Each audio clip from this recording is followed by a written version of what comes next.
ito ay rated SPG. Striktong patnubay at gabay ng magulang ang kailangan. Labis ngang ikakagalit ni Rigor kapag malaman niyang si Miguelito pala ang naging dahilan ng pagkamatay ng paborito niyang anak na si David.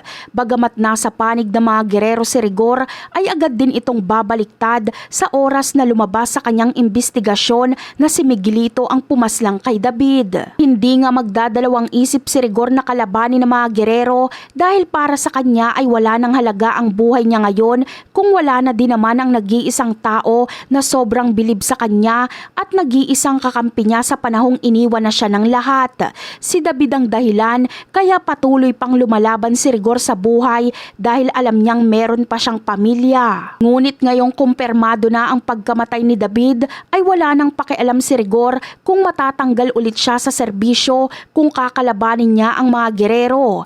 Kailangang makuha ni Rigor ang hustisya para kay David at hindi siya papayag na suhulan lang siya ng pera para tumahimik sa ginawa ng mga ito kay David. Gagawin ang lahat ni Rigor at handa siyang makipagtulungan kay Tanggol para kalabanin nila ang mga gerero. Handa din siyang lunukin ang pride niya para maihain niya lang ang hustisya na para kay David.